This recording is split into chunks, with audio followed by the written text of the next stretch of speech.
మోకాల నొప్పులకు ఎటువంటి సర్జరీ లేకుండా ఎపియాన్ పెయిన్ క్లినిక్ అందిస్తున్న అత్యాధునిక చికిత్స. ఇంత ఏమీ అవసరం లేదు. మీకు ఏ రోగమన్నా ఉన్ని డజంట్ మ్యాటర్. మీరు ఈ 5 సిరిధాన్యాల్ని రెండు రోజులకు ఒకసారి మార్చి భోజనం చేయండి.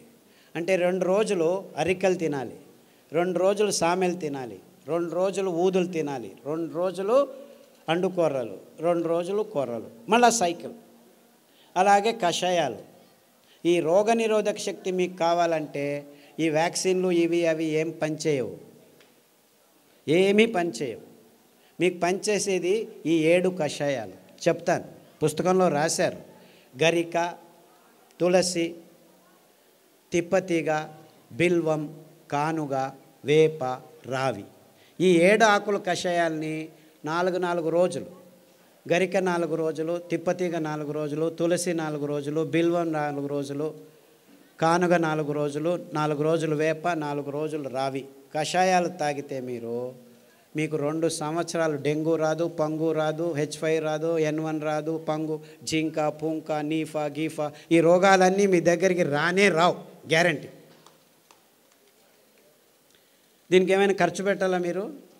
కానగాకు దొరుకుతుంది, తిప్పతీగ దొరుకుతుంది, వేపాకు దొరుకుతుంది, రావేకు దొరుకుతుంది, ఇంకా అన్ని చోట్ల నేను చెప్పేటివన్నీ దొరుకుతూనే ఉన్నాయి. మన అదృష్టం. ఒక్క పైసా ఒక్కరూ ఖర్చు పెట్టాల్సిన పని లేదు. ఆకులు తెచ్చుకోండి, బాగా కడగండి. ఏ దానిలతో కడుగుతారు? ఏ నీళ్ళతో కడుగుతారో? ఆర్వో వాటర్తో కడగండి. రాగి ప్లేట్ ఉంచిన మట్టి కుండలో ఉన్న నీళ్ళతో కడగండి, స్ట్రక్చర్డ్ వాటర్తో కడగండి. అర్థమైందా? ఆ నీళ్ళతో కడిగి ఆ నీళ్ళతోనే కషాయం చేసుకొని, కావాలంటే తాటి బెల్లం, చెరుకు బెల్లం వేసుకోవద్దండి, గ్లూకోజ్ ఎక్కువ ఉంటుంది. తాటి బెల్లంలో ఫ్రక్టోజ్ ఎక్కువ ఉంటుంది, ఏమీ ఇబ్బంది లేదు. పిల్లలకి బెల్లం కొద్దిగా వేసి కషాయం తాపించండి. 9 నెలల పాప నుంచి 108 సంవత్సరాల ముసలి వాళ్ళు కూడాను కషాయాలు తాగొచ్చు, ఏమీ ఇబ్బంది లేదు. అదే ఆడవాళ్ళు అయితే గోంగూర కషాయం రామబాణం. మీకు ఏమీ తోచట్లేదనుకోండి, గోంగూర ఆకు తెచ్చుకొని 4 ఆకులు ఉడకపెట్టుకొని 2 నిమిషాలు కషాయం చేసుకొని తాగండి. టీవీ చూడకండి, టీవీ చూస్తూను తాగొచ్చు. గోంగూర కషాయం అయితే మీకు టీవీ చూడకుండా చేస్తుంది. మీకు ప్రజ్ఞ ఎక్కువ అవుతుంది, రోగనిరోధక శక్తి ఎక్కువ అవుతుంది, అద్భుతమైన రక్తహీనత నుంచి దూరంగా చేసేదానికి వీలవుతుంది, వైట్ డిశ్చార్జ్ తక్కువ అవుతుంది. ఇలాంటి మీ సమస్యలన్నీ 99% గోంగూర కషాయంతో మాయమైపోతాయి. సో వారానికి 2 రోజులు, లేకపోతే 2 వారాలు గోంగూర కషాయం, 2 వారాలు కొత్తిమీర కషాయము, 2 వారాలు రావి ఆకు కషాయం తాగితే చాలు, ఆడవాళ్ళకి ప్రాబ్లమ్స్ అన్నీ మాయమైపోవడం మొదలుపెడతాయి. ఇంత సింపుల్గా ఉంది విషయం. ఇన్ఫ్యాక్ట్ ఇంత సింపుల్గా ఉందని నేను చెప్పేది ఎవరు నమ్మరు. మొదలు అందరూ అలాగనే వాళ్ళు. ఇన్ఫాక్ట్ ఒక డాక్టర్ లేచి నేను 2 గంటలు లెక్చర్ ఇచ్చిన తర్వాత, ఓ ఈజ్ దట్ సో సింపుల్ అన్నాడు. I said it is much simpler. 2 గంటలు అవసరం లేదు, 2 వాక్యాల్లో చెప్తాను నేను. 2 వాక్యాలు.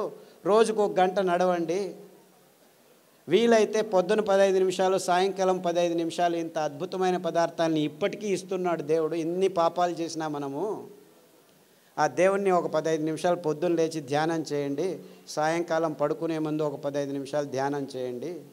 తర్వాత సిరిధాన్యాలని తినండి, గోధుమలను తినకండి, బియ్యం తినకండి, పాలు తాగకండి, చక్కెర ముట్టద్దండి, గుడ్లను కూడా చూడొద్దండి. పాపం అవేమో పిల్లల కోసం గుడ్లు పెట్టుకుంటున్నాయి, మీరు వెళ్ళి రాక్షసులాగా తినకండి.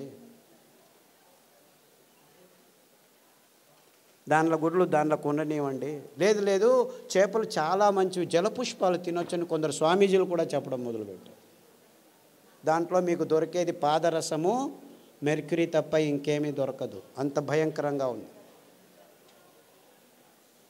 బుద్ధిమాంద్యం పోదు కదా, బుద్ధిమాంద్యులు అవుతారు. మీ పిల్లలు బుద్ధిమాంద్యులు కాకుండా పుట్టాలంటే కొర్రలు తినండి, అండుకొర్రలు తినండి, అరికెలు తినండి, సామెలు తినండి. అరటి బోధ కషాయము, పసుపు కషాయము గర్భిణిగా ఉన్నప్పుడు తాగండి, పిల్లలకు తాగించండి. మీ పిల్లలు బుద్ధిమాంద్యులు అయిపోయి సూక్ష్మగ్రాహీలు అవుతారు. ఇన్ఫ్యాక్ట్ ఫిట్స్ వచ్చి కత్తి చాకు తీసుకొని చంపేస్తాననే పిల్లవాడు, ఆ తల్లిదండ్రులు కత్తి చాకు తీసుకొని చంపేదానికి పోయే పిల్లవాడు పసుపు కషాయము, రావి ఆకు కషాయము, శుంఠి కషాయం తాగిపించి కొర్రలు తినిపించడం మొదలు పెడితే ఇప్పటికి 12 సంవత్సరాలు అయింది. 10వ తరగతి ఫస్ట్ క్లాస్లో పాస్ అయ్యాడు. ఇలా వందల కేసులు ఉన్నాయి. అంటే ఫిట్స్ కోసమని టెగ్రిటాలు, వాల్ప్రోయిక్ యాసిడ్, ఫ్రీజియం ఇవ్వడం మొదలు పెడతారు పిల్లలకి. ఆ మందులు తీసుకుంటూ పిల్లలు బుద్ధిమంతులు అయిపోతారు.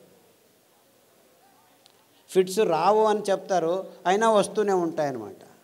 అలాంటి వాళ్ళందరికీ కొర్రలు అండుకొర్రలు తినిపించి ఈ కషాయాలు తాగిపిస్తే 6 నెలల్లో ట్యాబ్లెట్లు మెల్లిమెల్లిగా ఆపు చేసి ఇప్పుడు హ్యాపీగా ఇంట్లో అందరికీ సహాయం చేసుకుంటూ బాగా నడుస్తూ ఏ ఇబ్బంది లేకుండా మాట్లాడటం తెలియని వాళ్ళు కూడా మాట్లాడడం మొదలుపెట్టారు. అది 15 సంవత్సరాలు 20 సంవత్సరాల తర్వాత. అంతవరకు మాటలు అనేది తెలియని పిల్లలు కూడాను ఇప్పుడు మాటలు నేర్చుకుంటున్నారు. ఇలాంటి అద్భుతమైన విషయాలు ఈ ధాన్యాల్లో, ఈ కషాయాల్లో ఉన్నాయని చెప్పేదానికి నాకు చాలా చాలా సంతోషంగా ఉంది. అర్థమవుతుందా? It's very simple, very very simple. ఇంత సరళమైన అద్భుతమైన ఆరోగ్య రహదారిని మేము నిర్మించాం. ఇంకా బాకీ ఉంది ఏమిటి? మీరందరూ అందులో నడవటం మాత్రమే. అంతే. అందరికీ ఆహ్వానం, ఆరోగ్య రహదారిలో నడవండి అని మా విన్నపంతో మీ అందరికీ వందనాలు. సిరిధాన్యాలు తింటే అరగట్లేదు అని దీనికి 2 కారణాలు ఉన్నాయి. మీరు పొద్దున్న సిరిధాన్యం ఇడ్లీలు తింటే రాత్రి వరకు ఆకలి కాదు. మీరు అనుకుంటున్నారు ఈ బియ్యం తిని 2 గంటలకే ఆకలి అవుతుంది కదా, సో అది బాగా అరుగుతుంది అనుకుంటున్నారు. అలా కాదు. ఇది సిరిధాన్యాలు తింటే మీకు ఎంత కావాలో అంత గ్లూకోజ్ అందుతూ ఉండటం వల్ల మీకు ఆకలి కాదు. అంటే అది జీర్ణం కావట్లేదని కాదు మీకు అర్థం.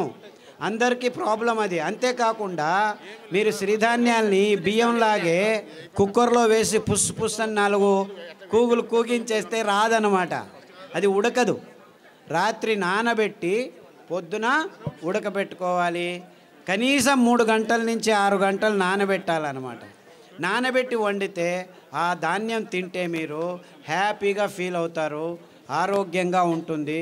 సిరిధాన్యాలు చిన్న పిల్లలు 9 నెలల పిల్లలు కూడాను జీర్ణించుకోగలరు, ఏమీ ఇబ్బంది లేదు. కానీ మీరు వంట వండే విధానంలో మార్పు రావాలి. నానబెట్టి వంట చేయాలి. హలో సార్, మేము dialysis patient. Kidney infection. Hello.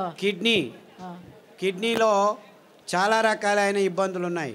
ఒకటి కిడ్నీలో రాళ్ళు రావటం, కిడ్నీ నుంచి యూరిక్ యాసిడ్ ఎక్కువ ఉండటం, క్రియాటినిన్ ఎక్కువ కావటం, డయాలసిస్కి పోవటం ఇలాంటివి. తర్వాత ప్రోటీన్లు ఎక్కువ కారటం, లావుగా ఉండిపోవడం, ముఖంలో వాపు రావటం, ఇవన్నీ కిడ్నీకి సంబంధించిన రోగాలు. కాలు కూడా ఇంత లావు నీళ్లు ఊరుకోవడం, ఇవన్నీ ఇబ్బందులకి చాలా సరళమైన పద్ధతి. అరికెలు 3 రోజులు, సామెలు 3 రోజులు గంజి రూపంలో తాగాలి.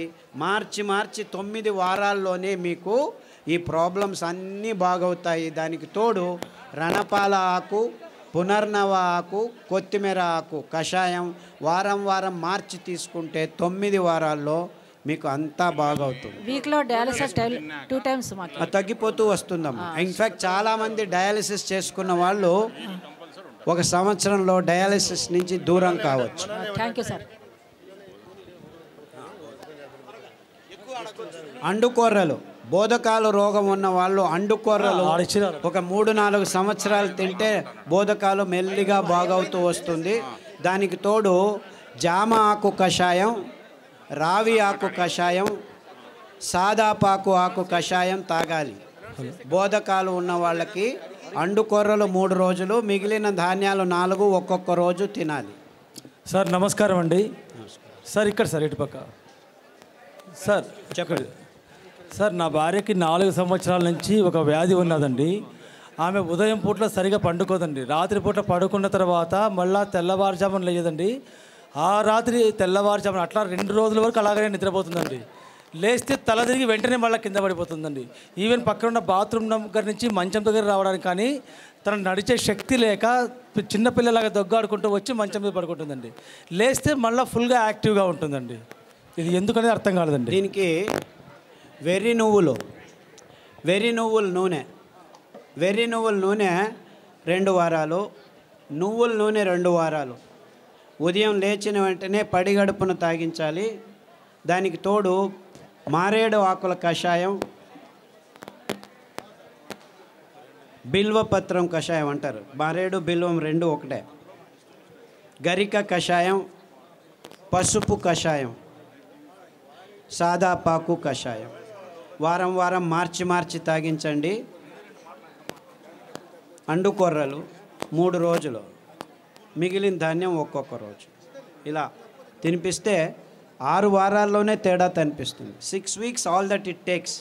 6 నెలల్లో పూర్తిగా బాగవుతుంది.